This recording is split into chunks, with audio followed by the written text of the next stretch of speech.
Bismillahirrahmanirrahim. Assalamualaikum warahmatullahi wabarakatuh. Kami dari kelompok 9 ingin mempresentasikan hasil diskusi kami mengenai sistem susunan saraf, penginderaan, dan hubungannya dengan tingkah laku manusia. Yang pertama, pengertian sistem syaraf. Sistem syaraf merupakan jaringan saraf dan sel-sel yang kompleks yang membawa pesan dari otak atau sumsum tulang belakang ke bagian-bagian tubuh. Sistem syaraf merupakan jaringan yang sangat khusus dan saling berhubungan satu sama lainnya.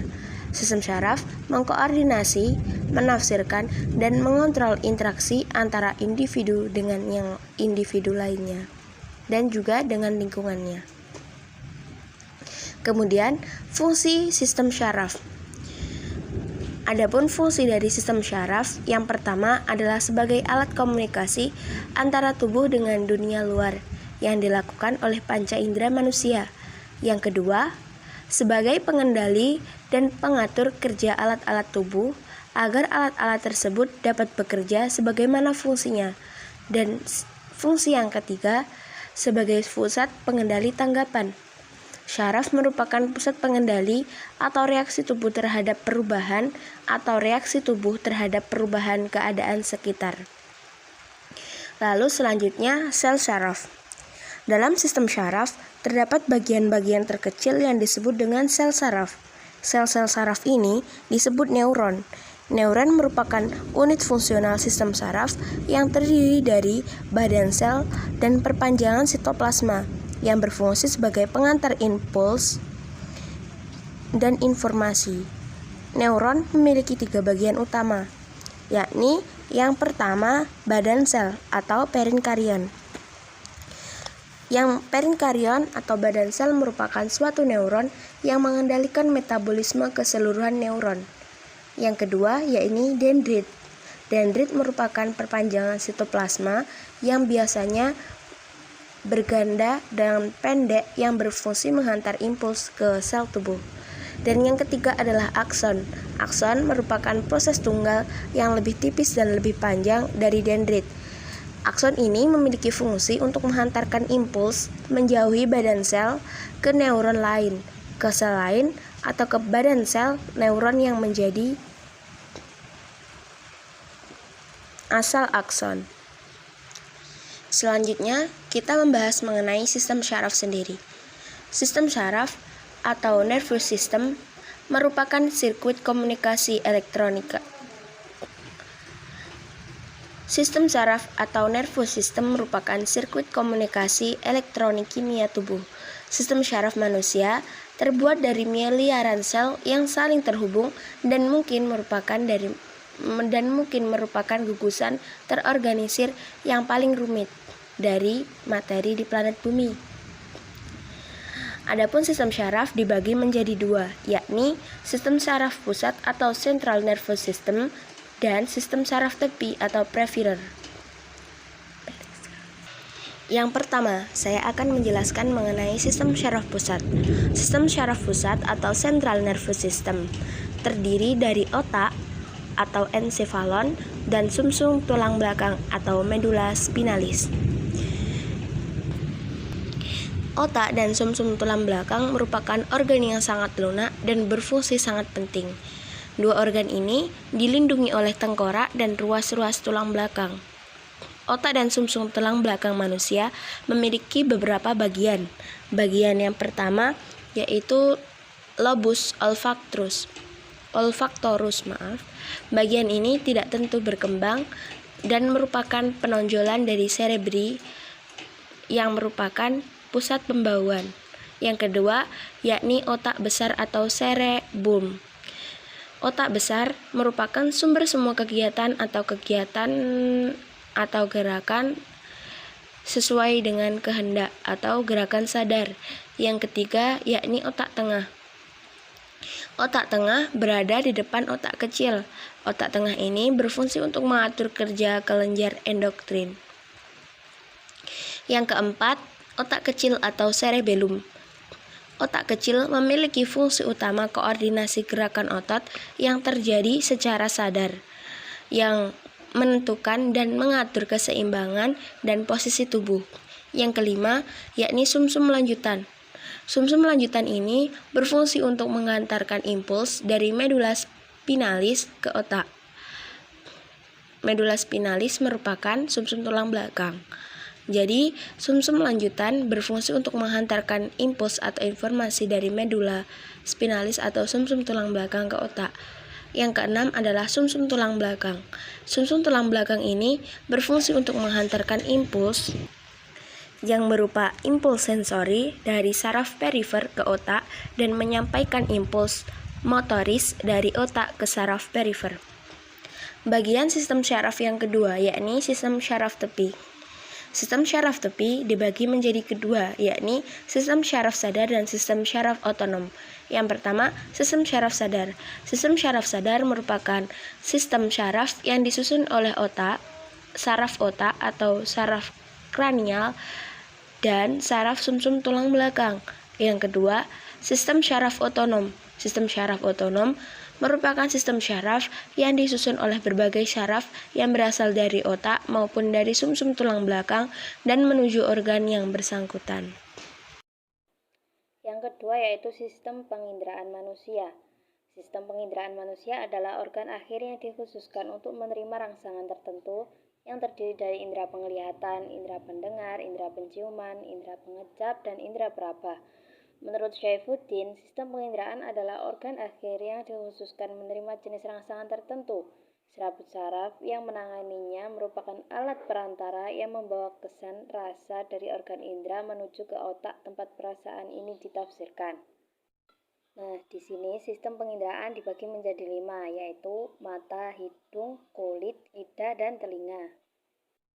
Yang pertama yaitu mata.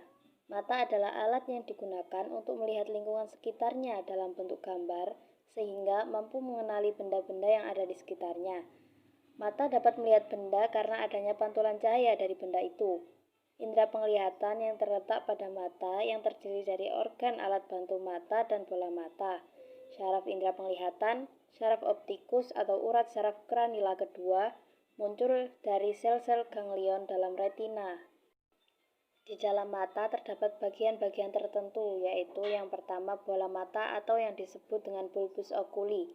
Bulbus oculi adalah sebuah bagian terpenting yang terbentuk seperti bola dan terdiri dari dinding yang menutupi rongga berisi cairan. Yang kedua yaitu kornea mata. Kornea mata adalah lapisan terluar pada mata berupa selaput bening yang menutupi bagian depan mata. Fungsinya untuk memfokuskan cahaya yang masuk ke dalam mata. Yang ketiga yaitu lapisan tengah mata atau koroid yang berwarna gelap. Lapisan ini banyak mengandung pembuluh darah dan berfungsi menyerap cahaya. Selain itu juga dapat mengurangi berkas cahaya yang memantul di sekitar mata bagian dalam. Yang keempat yaitu iris. Iris merupakan lubang untuk masuknya cahaya ke dalam mata. Lubang ini biasa juga disebut dengan pupil. Besar kecilnya pupil diatur oleh iris yang berhubungan dengan banyak atau sedikitnya cahaya yang masuk. Selanjutnya yaitu hidung. Hidung adalah tonjolan yang berada tepat di titik tengah wajah dan berfungsi sebagai organ pernapasan, indera penciuman, bahkan indera pengecap. Hidung juga berperan sebagai saringan yang membersihkan dan menyaring udara yang akan memasuki tubuh.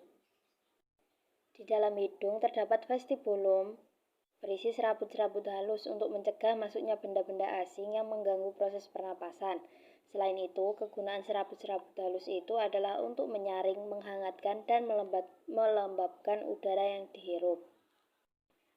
Bagian-bagian hidung yaitu yang pertama pangkal hidung atau bright, yang kedua batang hidung atau dorsum nasi yaitu dinding depan hidung yang terbentuk oleh ossa nasalis.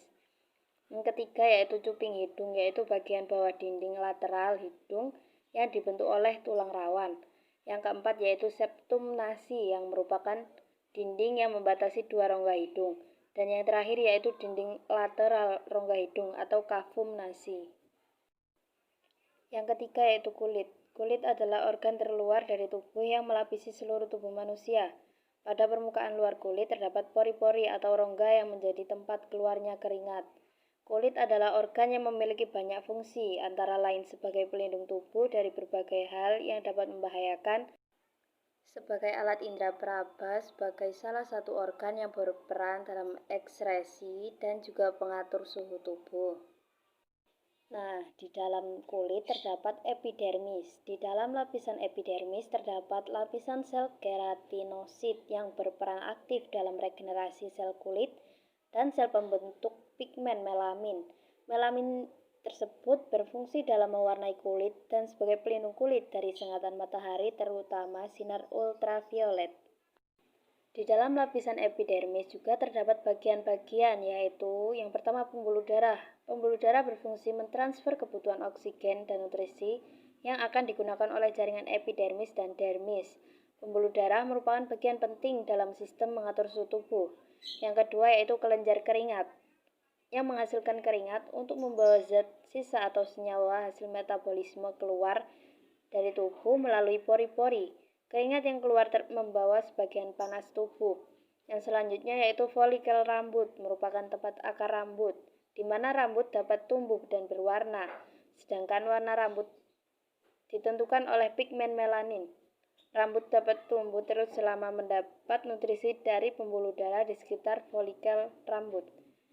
Yang terakhir yaitu kelenjar minyak, berfungsi menghasilkan minyak untuk melumasi kulit dan rambut agar tidak kering. Lapisan kedua yang ada di dalam kulit yaitu hipodermis. Lapisan hipodermis mengandung banyak lemak. Lemak berfungsi sebagai cadangan makanan, berperan dalam melindungi tubuh dari berbagai pengaruh buruk lingkungan luar seperti benturan, tekanan sinar matahari, juga menjamin suhu tubuh selalu dalam kondisi normal. Yang keempat yaitu lidah. Lidah adalah salah satu indera pada tubuh manusia yang sangat sensitif atau peka dan memiliki fungsi sebagai pengecap rasa. Secara garis besar, lidah dibagi menjadi dua bagian, yaitu 2/3 bagian depan atau yang disebut dengan apek, dan yang 1/3 bagian belakang atau yang disebut dengan dorsum. Apek sendiri yaitu berfungsi untuk membantu membalikkan makanan, proses berbicara, dan membantu proses menelan. Sebaliknya yaitu dorsum lidah. Pada bagian ini terdapat puting-puting pengecap untuk menentukan rasa makanan, asam, manis, pahit, dan asin. Jadi dorsum lidah yaitu fungsinya untuk merasakan. Yang terakhir di sini yaitu telinga, merupakan salah satu alat panca indera untuk mendengar. Telinga merupakan alat indera yang sangat peka terhadap berangsang suara. Hal ini karena telinga memiliki syaraf pendengaran. Anatomi telinga terdiri dari telinga bagian luar, tengah, dan telinga bagian dalam. Telinga bagian luar terdiri dari auricula atau daun telinga, meatus acousticus externa atau liang telinga, membran timpani. Daun telinga berfungsi membantu memusatkan gelombang suara yang masuk ke saluran pendengaran. Selaput gendang atau membran timpani berfungsi menangkap gelombang suara. Yang kedua yaitu telinga bagian tengah, terdiri dari 3 macam tulang, yaitu tulang martil atau malleus, tulang landasan atau incus, dan tulang sangkodi atau stapes. Ketiga tulang tersebut berfungsi meneruskan dan mengubah gelombang suara dari gendang telinga atau selaput gendang ke bagian dalam telinga. Yang terakhir yaitu telinga bagian dalam, meliputi koklea dan saluran tengah lingkaran. Koklea yang berbentuk seperti siputlah yang bertanggung jawab mengubah getaran dari telinga tengah menjadi sinyal saraf. Sinyal-sinyal ini kemudian berjalan ke otak di sepanjang saraf koklea yang juga dikenal sebagai saraf pendengaran. Selanjutnya, kita akan membahas tentang hubungan antara sistem saraf dan alat penginderaan. Sudah kita ketahui bahwa sistem saraf yang berfungsi menerima rangsangan dan mengantarkannya pada seluruh tubuh. Kemudian ditangkap oleh alat indera dengan menggunakan ujung syaraf sensorik. Seperti contoh, apabila kulit kawan-kawan terkena panas api, maka sistem saraf akan menerima rangsangan tersebut berupa panas, dan kulit sebagai alat indera akan merasakan panas itu. Bagaimana sih mekanisme sistem saraf pada manusia sehingga ada hubungannya dengan alat indera? Jika tubuh menerima rangsangan, sel reseptor akan mengirim info dalam bentuk impuls atau pesan berupa alat listrik yang timbul karena adanya rangsangan. Sel reseptor itu apa sih?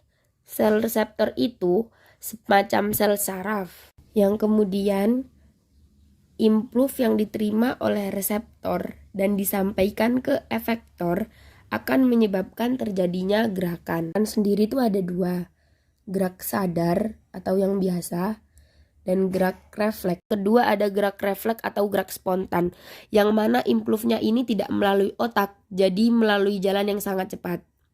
Tidak seperti proses gerak sadar tadi yang impulsnya ke otak dulu, baru alat indera kita bisa mencerna rangsangan tadi. Kalau gerak refleks ini enggak, jadi gerakan pada tubuh kita itu secara spontan. Seperti contoh, apabila kaki kita diinjak, maka secara otomatis atau spontanitas kita akan mengangkat kaki kita. Terus kalau misalnya kita mencium bau busuk, maka otomatis kita akan menutup hidung kita. Contohnya lagi, apabila kelopak mata kita terkena sesuatu kotoran atau apa, otomatis mata kita akan mengedipkan. Nah, seperti itu gerak. Selanjutnya, hubungan sistem kerja otak dengan tingkah laku manusia. Otak manusia mempengaruhi seluruh kegiatan pada manusia. Sebagai makhluk hidup, manusia akan melakukan respon, yaitu berpikir yang mana akan melibatkan otak. Nah, respon ini kemudian timbul perilaku. Nah, perilaku ini sebagai representan atau tanggapan dari alat indera. Berikut akan saya jelaskan bagian-bagian otak yang mempengaruhi tingkah laku manusia. Lobus frontal. Lobus frontal terletak di bagian depan. Bisa dilihat lobus frontal itu yang warnanya kuning, kira-kira sejajar dengan tulang dahi. Nah, itu berada di belakang tulang dahi pas ya berarti ya. Lobus ini berfungsi mengendalikan gerakan, ucapan, perilaku, memori, emosi, kepribadian, dan berperan dalam fungsi intelektual seperti proses berpikir, penalaran, pemecahan masalah, pengambilan keputusan, dan perencanaan. Yang kedua, lobus parietal atau atas, yang warnanya hijau itu ya. Itu terletak di belakang lobus frontal yang berfungsi mengendalikan sensasi seperti sentuhan, tekanan, nyeri, suhu, juga mengendalikan orientasi spasial atau pemahaman tentang ukuran, bentuk, dan arah. Yang nomor 3, lobus temporal. Bisa dilihat lobus temporal itu yang warnanya biru ya, terletak di sisi bagian kiri kanan otak di dekat telinga. Nah, lobus ini berfungsi sebagai mengendalikan indera pendengaran, ingatan, emosi, dan juga berperan dalam fungsi bicara. Yang terakhir, lobus occipital, yang terletak di bagian belakang otak, berfungsi mengendalikan fungsi penglihatan.